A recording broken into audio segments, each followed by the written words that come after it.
হওয়ার কথা ছিল। বেশি সময় আপনাকে বিরক্ত করব না, লম্বা সময় নেব না, সামান্য দু চারটা কথা বলবো।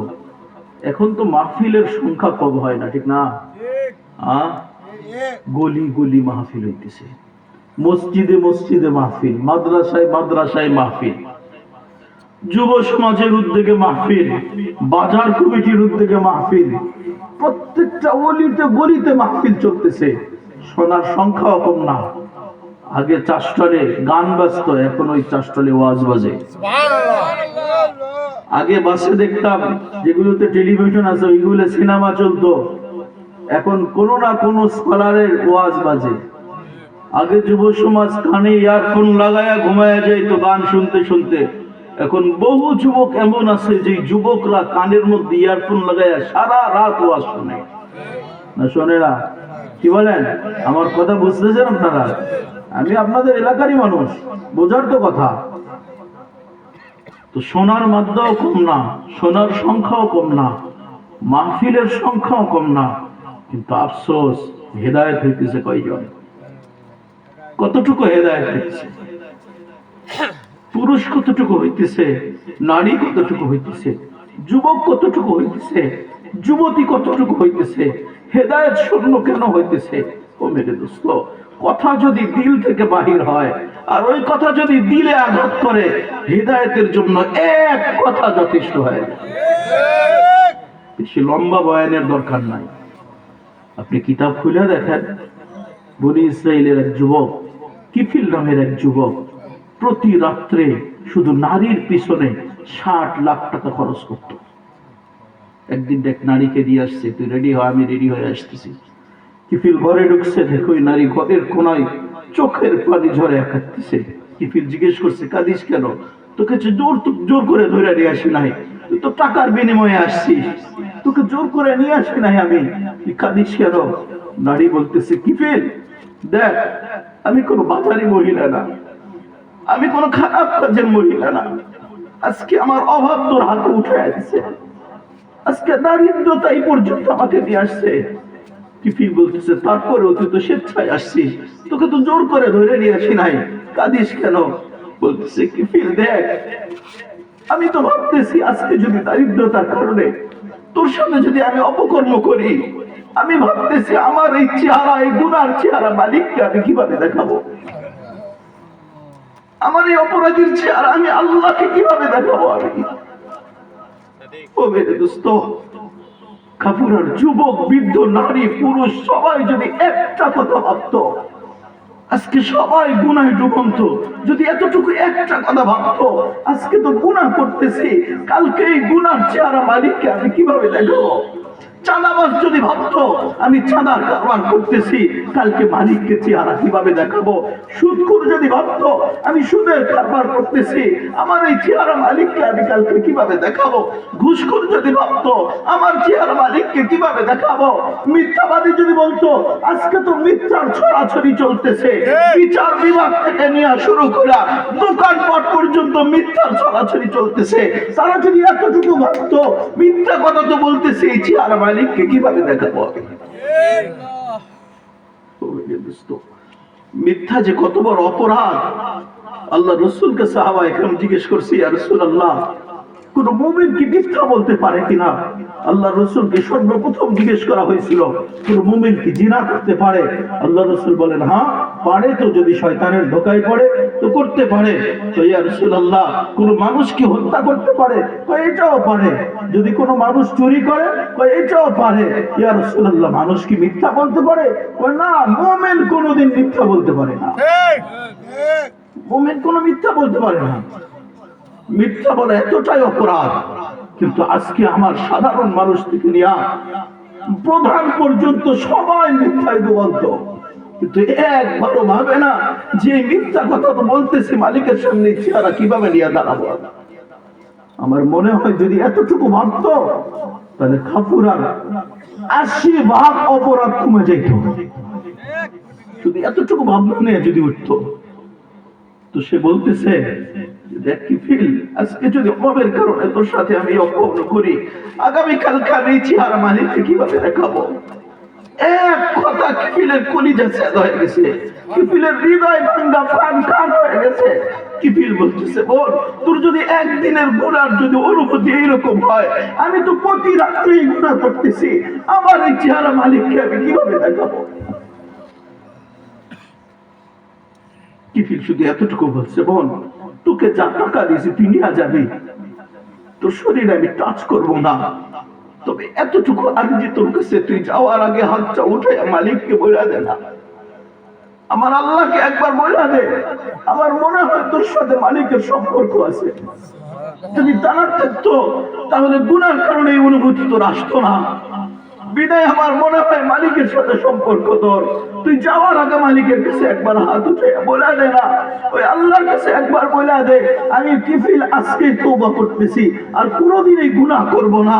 তুই মালিককে শুধু একবার বলে দে, মালিক যেন আমার তওবা কবুল করে। কিতাব খুলে দেখেন, কিফিল ওই রাত্রেই মারা গেছে, ওই রাত্রেই দুনিয়া থেকে বিদায় নিয়েছে। খোদার কসম, যদি তওবার আগে কিফিল মারা যাইত, এলাকার কেউ তাকে কবর দিত না, তাকে লাঠি দেওয়া পর্যন্ত কবরে নামাইতো না, মানুষ থুতু পর্যন্ত দিত না, এতটাই ঘৃণিত ছিল। কিন্তু তওবা করে যখন মারা গেছে, সকালে কিফিলের দরজায় আল্লাহ স্বর্ণাক্ষরে লিখে দিয়েছে, কদ গফারাল্লাহু লিল কিফিল ওয়া আদখালাহুল্লাহুল জান্নাহ। আজকে রাতে আল্লাহ কিফিলের সমস্ত গুনাহ মাফ করে দিয়েছে। সুবহানাল্লাহ। ওই মেরে দোস্ত, আমি কি দিয়ে আমি আপনাদেরকে বুঝাবো? এই জন্যই বলতেছিলাম, হেদায়েতের জন্য কথা লম্বা করতে হয় না। যদি কথা হৃদয় থেকে বাহির হয়, আর যদি কথা হৃদয়ে আঘাত করে, এক কথা হেদায়েতের জন্য যথেষ্ট। যদি আমরা এতটুকু ভাবনা নিয়ে এখান থেকে উঠতে পারতাম, এতটুকু ভাবনা যদি নিয়ে উঠতাম যে গুনাহ তো করতেছি সারা দিন, আগে তো গুনাহ করার জন্য অন্য সঙ্গ খুঁজতে হয়েছে, টেলিভিশন দেখতে হইলে অন্য বাড়িতে যাইতে হয়েছে, সিনেমা দেখতে হইলে সিনেমা হল পর্যন্ত যাইতে হয়েছে, কিন্তু এখন গুনাহ করার জন্য বাহিরে যাইতে হয় না। যুবক, বৃদ্ধ, নারী, পুরুষ সবার হাতে এক একটা সিনেমা হল দিয়ে দেওয়া হয়েছে। কি বলেন? সবার হাতে হাতে এখন সিনেমা হল। গুনাহ করার জন্য এখন বাহিরে যেতে হয় না। কিন্তু এতটুকু ভাবতাম, গুনাহ করতেছি, এই গুনার চেহারা মালিককে আমি কিভাবে দেখাবো, আমি আল্লাহর সামনে হিসাব দিব কিভাবে? এতটুকু ভাবনা যদি নিয়ে উঠতাম, ও মেরে দোস্ত, আল্লাহ রাসূল তো এই ভাবনাই নিয়েছিলেন। আল্লাহ রাসূল যত দোয়া করতেন, 5 ওয়াক্ত নামাজের পরে যত দোয়া করতেন, একটা দোয়া তো আল্লাহ রাসূলের এরকম ছিল, আল্লাহুম্মা হাসিবনি হিসাবান ইয়াসীরা, আল্লাহুম্মা হাসিবনি হিসাবান ইয়াসীরা। ও মালিক, আমার হিসাবটা বড় সহজ করে দিও মালিক। আমি আপনার সামনে আমি হিসাব দিয়ে জান্নাতে যাইতে পারবো না, হিসাব দিতে বড় আমার কষ্ট হবে, হিসাব দিতে আমি বড় ভয় করি মালিক, আমার হিসাবটা আপনি সহজ করে দিয়েন।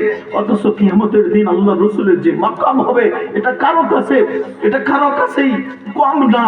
আল্লাহ রাসূলের যে মাকাম কিয়ামতের দিন হবে, আল্লাহ রাসূল নিজেই বলতেছেন, আনা সাইয়্যিদু ওয়ালদি আদম ইয়াউমাল কিয়ামা। কিয়ামতের দিন আমি সমস্ত বনি আদমের সর্দার হব। লিওয়াউল হামদি বিয়াদি ইয়াউমাল কিয়ামা। কিয়ামতের দিন আমার হাতে প্রশংসার ঝান্ডা থাকবে। আল্লাহ রাসূল বলে, আনা সাকিউল কাউসার, আমি কাউসারের পানি পান করাবো। আনা শাফিউল মুসলিমিন, আমি গুনাহগার উম্মতের সুপারিশ করার অধিকার আমার কাছে থাকবে, শাফাআতে কুবরার অধিকার আমার কাছে থাকবে।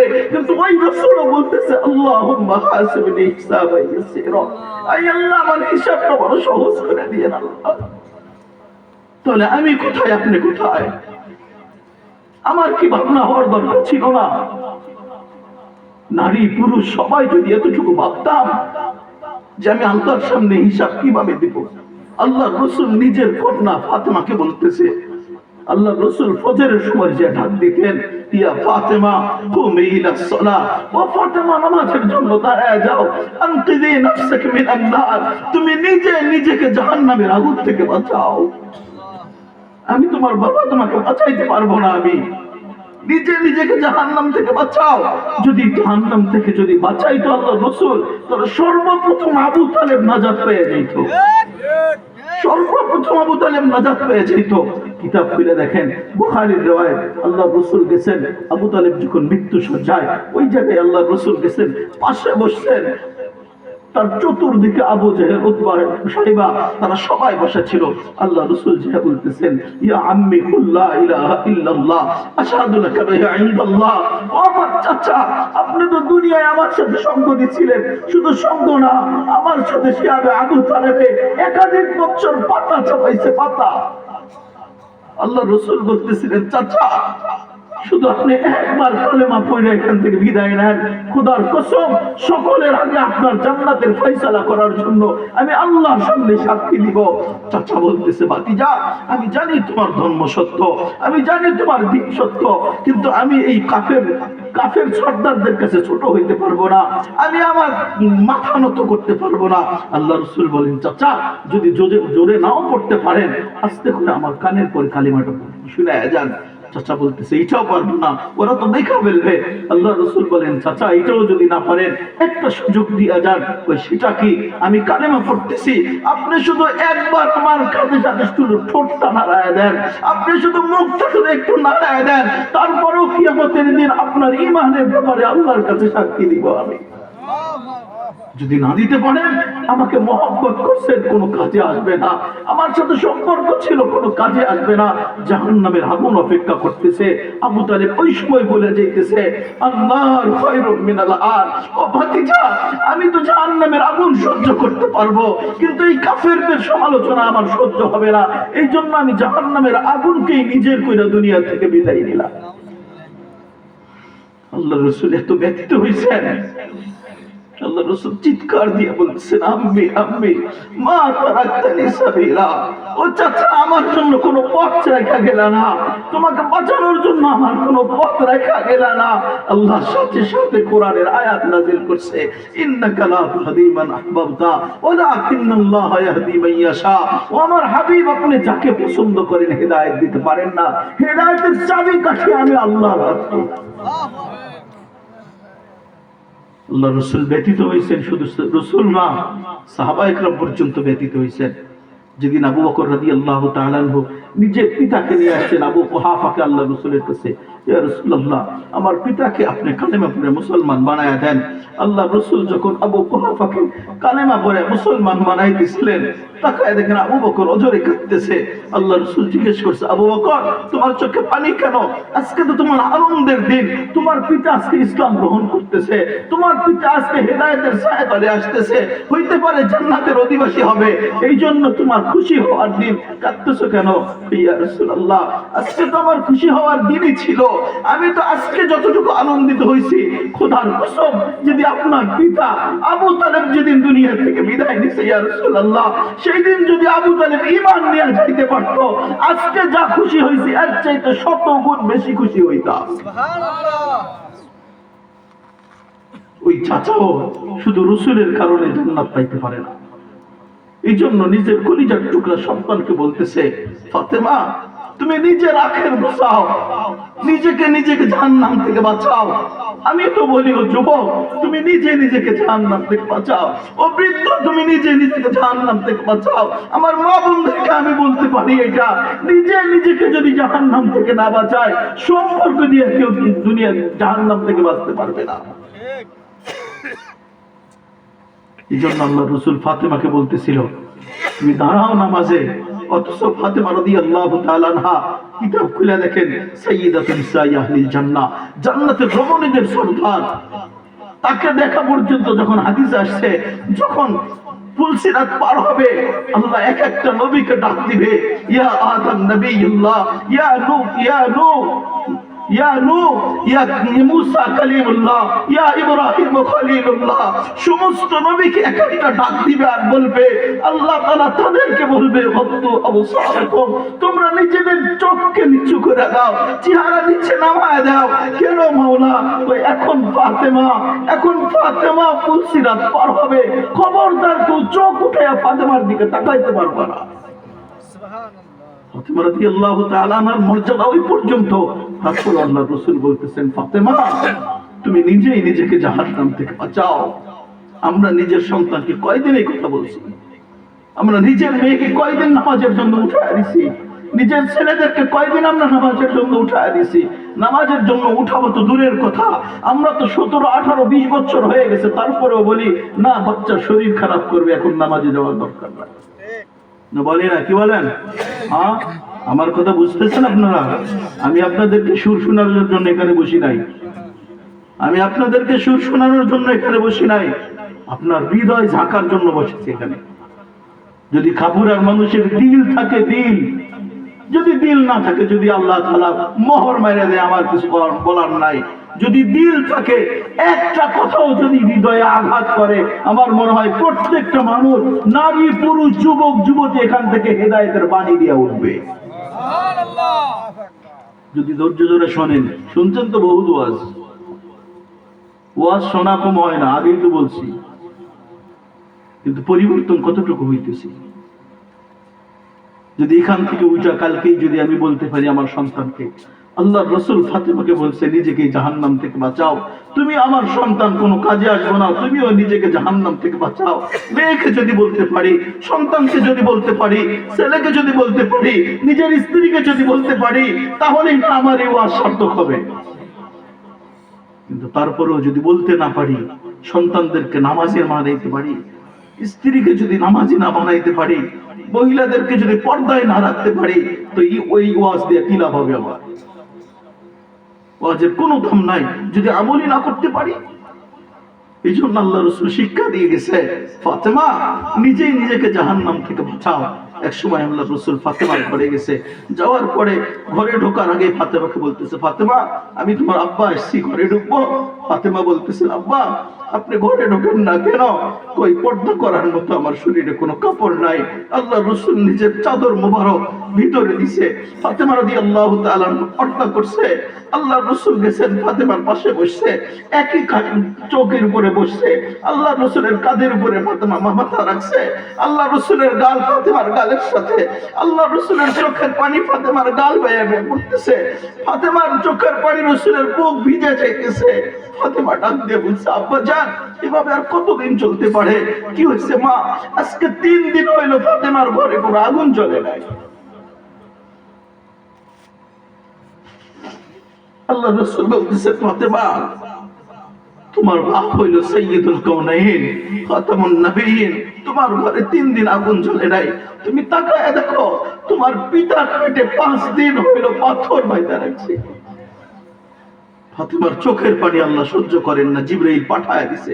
জিবরাইল আসছে, বলছে ইয়া রাসূলুল্লাহ ফাতেমার চোখের পানি কেউ সহ্য করতে পারে নাই, 7 আসমানে কান্নার রোল চলতেছে, আল্লাহ আমাকে পাঠায় দিছে। যদি ফাতেমা চায়, দুনিয়া যদি চায়, ফাতেমার ঘরের ফ্লোর থেকে ছাদ পর্যন্ত স্বপ্ন দিয়া বানায় দিব, কিন্তু ইয়া রাসূলুল্লাহ ফাতেমাকে বলে দেন, ফাতেমা যদি দুনিয়া চায় তাহলে এটার হিসাব দিয়ে জান্নাতে যাইতে হবে। ফাতেমাকে বলছে, ফাতেমা আমি তোমার পিতা, সম্পর্ক দিয়া পার হইতে পারবো না। যদি তুমি কষ্ট না সহ্য করতে পারো, যদি দুনিয়া চাও, জিবরাইল আসছে দুনিয়া দেওয়ার জন্য, কিন্তু হিসাব দিয়া জান্নাতে যাইতে হবে। তুমি দুনিয়া চাও নাকি আল্লাহ আল্লাহ রাসূলকে চাও? ফাতেমা বলতেছে, আব্বা জান যদি এরকম 1 দিন 2 দিন 3 দিন না, মাসের পর মাস যদি অনাহারে অনাহারে থাকতে হয়, যদি বছরের পর বছর যদি ফাতেমার ঘরে আগুন না জ্বলে, তারপরে আমি আল্লাহর সামনে হিসাব দিয়ে যাইতে পারবো না। আমার হিসাবের বড় ভয় করে, আমি হিসাব দিয়ে জান্নাতে যাইতে পারবো না। তো কি চাইতেছো? ইখতারতুল্লাহ ওয়া রাসূলা, আমি হিসাব দিতে পারলাম, হিসাব দিতে পারবো না, আমি তো আল্লাহ আল্লাহ রাসূলকেই গ্রহণ করে নিলাম। হায় মেরে দোস্ত, এতটুকু বুঝ আমাদের কয়জনের আছে? কতটুকু বুঝতে পারছি? এতটুকু যে আল্লাহর সামনে হিসাব দিয়ে জান্নাতে যাইতে পারবো না। যদি এতটুকু ভাবতাম তাহলে কেউ বাংলাদেশের টাকা চুরি করে বেগম পাড়া বানাইতে পারতো না। কথা বুঝেন নাই মনে হয় আমার। দেশের টাকা চুরি করে তো বেগম পাড়া বানাইতে পারতো না বিদেশে। যদি এতটুকু ভাবতো, 1 টাকার মধ্যে বাংলাদেশ 18 কোটি মানুষের হক জড়িত আছে, 1 টাকার মধ্যে। আর আমরা চেয়ার পাইলেই তো মোটামুটি আলাদিনের চেরাগ পাওয়া যায়, ঠিক না? কি বলেন? রাতারাতি আঙ্গুল ফুলা কলা গাছ হয়। কিন্তু যদি এতটুকু ভাবতো হিসাব দেওয়া লাগবে, ফাতেমাকেও হিসাব দিতে হয়েছে, হিসাব দেওয়ার জন্য বলা হয়েছে। আল্লাহ রাসূল নিজে বলছে, আল্লাহুম্মা হাসিবনি হিসাবান ইয়াসীরা। শুধু নিজের কন্যাকে না, আল্লাহ রাসূল তো সাহাবাদের জন্য আল্লাহ রাসূল হিসাব সহজের দোয়া করতেন। একটা হাদিস মনে উঠলো, বলবো? বিরক্ত হইতেছেন আপনারা? বিরক্ত হইলে বলবেন, লম্বা সময় কথা বলবো না, আমিও আজকে অসুস্থ, অল্প সময়ের মধ্যে ছেড়ে দিব। আর যদি বোঝেন, কথাগুলো যদি বোঝেন, তাহলে কিছু সময় চলবে ইনশাআল্লাহ। আল্লাহ রাসূল একদিন ঈদগাহ ময়দানে যাইতেছেন। আল্লাহ আয়েশা সিদ্দিকা রাদিয়াল্লাহু তাআলা আল্লাহ রাসূলের সামনে দাঁড়াইছে, ইয়া রাসূলুল্লাহ, আজকে ঈদের দিন, আপনি ঈদগাহে যাইতেছেন। আজকে নবীর ঘরের মেহমান হয়েছে, বদর যুদ্ধে যেই সমস্ত সাহাবা একরাম শহীদ হয়েছে, তাদের বিধবা স্ত্রীগুলো আজকে নবীর ঘরের মেহমান। যেই সমস্ত সাহাবী বদর যুদ্ধে শহীদ হয়েছে, তাদের এতিম বাচ্চারা আজকে নবীর ঘরের মেহমান। ইয়া রাসূলুল্লাহ, 11টা স্ত্রীর ঘরে কারো ঘরে চুলা জ্বালানোর মতো কোনো সম্পদ নাই, তাদের মেহমানদের কি দিয়ে হবে? আল্লাহ রাসূল শুধু আকাশের দিকে একবার তাকাইলেন, সোজা ময়দানে চলে গেলেন। কত কথা বলেন নাই। ঈদের নামাজ পড়ানোর পরে মুসলমানদেরকে ওয়াজ শুনাইছেন, নারী সাহাবীদেরকে ওয়াজ শুনাইছেন। সেখান থেকে যখন আসছেন, আসার পরে দেখে সেই সমস্ত বাচ্চাদের পোশাক ছিল না, তাদের পরনে দামি দামি পোশাক। যাদের খাবার ছিল না, তাদের হাতে দামি দামি খেজুর। যে সমস্ত বিধবা নারীদের শরীরে দামি পোশাক ছিল না, তাদের শরীরে নতুন নতুন পোশাক। আল্লাহ রাসূল ডাকতেছে আম্মাজানকে, আয়েশা, তুমি না আমার কাছে অভিযোগ করলা ঘরের আগুন জ্বালানোর মতো কোনো সম্পদ নাই, তাদের কাছে দামি খেজুর আসলো কোত্থেকে, তাদের কাছে নতুন পোশাক আসলো কোত্থেকে, নারীদের শরীরে নতুন পোশাক আসলো কোত্থেকে? তো আম্মাজান বলতেছে, ইয়া রাসূলুল্লাহ, যখন আপনি যাইতেছিলেন, আমি যখন আপনার কাছে বললাম, আমার মনে হয় ওই কথা ওসমান ইবনে আফফান রাদিয়াল্লাহু তাআলা দেওয়ালের পাশ থেকে হয়তো শুনছে। আপনি যাওয়ার পরে অল্প সময় পরে ওসমান ইবনে আফফান কয়েকটা উট বোঝায় খাবার আর নতুন কাপড় দিয়ে দিয়ে গেছে। সুবহানাল্লাহ। আল্লাহ রাসূল ওই সময় হাতটা উঠায় দিছে আর মালিকের কাছে দোয়া করছে, ইয়া রহমান সাহিলিল হিসাব আলা উসমান, ইয়া রহমান সাহিলিল হিসাব আলা উসমান। আই রহমান, দয়াময়, আমার উসমানের জন্য আপনি হিসাব সহজ করে দিবেন। হাদিসে আসছে, কিয়ামতের দিন আল্লাহ যখন বলবে, আমার নবী আপনার উম্মতকে হিসাব দেওয়ার জন্য পাঠায় দেন, আল্লাহ রাসূল সর্বপ্রথম সিলেক্ট করবেন আবু বকর রাদিয়াল্লাহু তাআলা। আবু বকর রাদিয়াল্লাহু তাআলা যখন আল্লাহর সামনে দাঁড়াবে, আল্লাহ তাআলা বলবেন, আবু বকর, তুমি ছিল আমার হাবিবের গুহার সাথী, মক্কার সাথী, তুমি ছিল আমার হাবিবের মদিনার সাথী। কোন যুদ্ধ নাই যেই যুদ্ধে আমার হাবিবের সাথে অংশগ্রহণ করেন নাই, বিদায় আপনার হিসাব লাগবে না, হিসাব কিতাব ছাড়া আপনি জান্নাতে চলে যান। ওমর রাদিয়াল্লাহু তাআলা আসবে। ওমর রাদিয়াল্লাহু তাআলাকে শুধু আমরা ওমর হিসেবেই চিনি, কিন্তু উনার দক্ষতা আর উনার মর্যাদা আল্লাহর কাছে কেমন এটা আমরা জানি না। আম্মা জান শুধু এতটুকু বলতেছেন, সমস্ত সাহাবী আল্লাহ রাসূলের মুরিদ ছিল, ওমর রাদিয়াল্লাহু তাআলা আল্লাহ রাসূলের মুরাদ ছিল। সুবহানাল্লাহ। মুরিদ আর মুরাদের মধ্যে আকাশ পাতাল ব্যবধান। মুরিদের অর্থ হলো সবাই নিজের প্রয়োজন মিটানোর জন্য আল্লাহ রাসূলের কাছে আসছে, আর মুরাদের অর্থ হলো আল্লাহ রাসূল নিজে আল্লাহর কাছ থেকে দোয়া করে চোখের পানি ঝরাইয়া ওমরকে আল্লাহর কাছ থেকে চাইয়া নিছে। সুবহানাল্লাহ। আপনি হাদিস খুলে দেখেন, আল্লাহ রাসূল দুইজনের জন্য চোখের পানি ঝরাইয়া কাঁদছে। তাদের মধ্যে একজন হইল ওমর ইবনে খাত্তাব রাদিয়াল্লাহু তাআলা। এই জন্য আম্মা জান বলতেছিলেন যে ওমর ছিল আল্লাহ রাসূলের মুরাদ। আল্লাহ রাসূল তো ওমরকে আল্লাহর দরবার থেকে চোখের পানি ঝরাইয়া চাইয়া দিয়েছে। আল্লাহ রাসূল বলেন, ইন্নাল্লাহা ওয়াদা'a আস-সিদকা আলা লিসানি ওমর, আল্লাহ সততা রাখার জায়গা পায় নাই, ওমরের জবানে সততা রেখা দিয়েছেন। ইন্না ওমর ইয়ানতিকু বিহা, ওমর রাদিয়াল্লাহু তাআলা নিজের জবানে কথা বলতেন না, উনি তো আল্লাহর সততার জবানে কথা বলতেন। ইন্না শাইতানে খাফা ওমর, শয়তান পর্যন্ত ওমরকে এত ভয় করতেন, যেই পথে ওমর রাদিয়াল্লাহু তাআলা চলতেন ওই পথে শয়তান পর্যন্ত হাঁটতো না। সুবহানাল্লাহ। ওমর, আল্লাহ রাসূল বলেন, আমার পরে যদি কোনো নবী হইতো তো ওমর আমার পরে নবী হইতো। ওমর রাদিয়াল্লাহু তাআলা আনহু যখন আল্লাহর সামনে যাবে, আল্লাহ তাআলা বলবেন, ওমর আমি তোমাকে দিয়ে আমার ইসলামকে দৃঢ় করছি, শক্তিশালী করছি।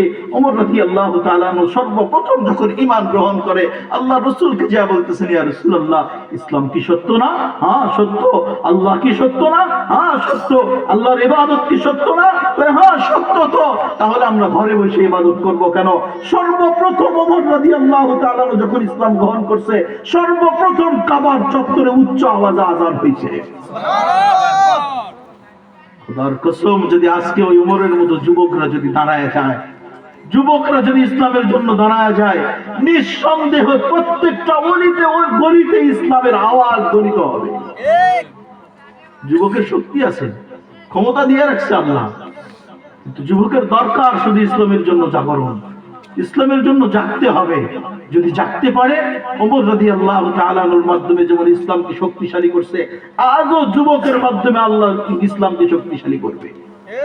জাগরণ লাগবে, জাগরণ।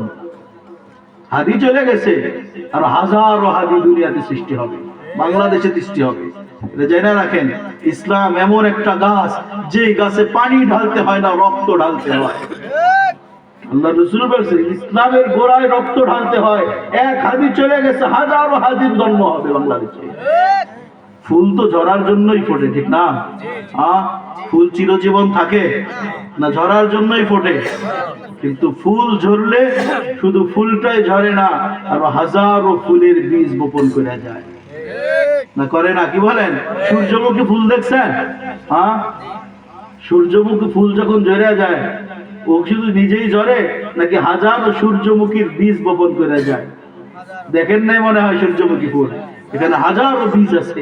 এই জন্যই আমি বলি, এক একটা মর্জে মুজাহিদ দুনিয়া থেকে বিদায় নেবে। ওরা তো ভাবছিল এক হাদিকে মাইরা স্তব্ধ করে দিব, ওরা জানে না হাদির রক্ত এরকম বাংলাদেশ হাজারো যুবকের শিরায় শিরায় বইতেছে। এক হাদি মরবে তো হাজারো হাদি জাগ্রত হবে। এটাই প্রমাণ। ইসলামের যুগে যুগে এইরকমই এক একটা যুবক দাঁড়ায় গেছে। এই জন্যই আমি বলতেছিলাম, দুনিয়া থেকে বিদায় নেবে, ওমর রাদিয়াল্লাহু তাআলা আনহুর মতো বিদায় নেওয়া লাগবে। আল্লাহর সামনে যখন ওমর রাদিয়াল্লাহু তাআলা আনহু গেছেন, ওমর রাদিয়াল্লাহু তাআলা আনহুকে বলতেছেন, ওমর তোমার মাধ্যমে আমার দ্বীনকে শক্তিশালী করছে, তোমার মাধ্যমে আমার দ্বীনকে শক্তিশালী করছে, তোমার হিসাবের দরকার নাই, তুমি বিনা হিসাবে জান্নাতে যাও। এরপরে ওসমান ইবনে আফফান রাদিয়াল্লাহু তাআলা আনহু আসবে। ওসমান ইবনে আফফান রাদিয়াল্লাহু তাআলা আনহুর হাতে আল্লাহর রাসূলের ওই দোয়ার একটা চিৎকুট ধরায় দিবে। ওসমান, এই নাও, আমার বন্ধু আমার রাসূল তোমার জন্য দোয়া করছিল।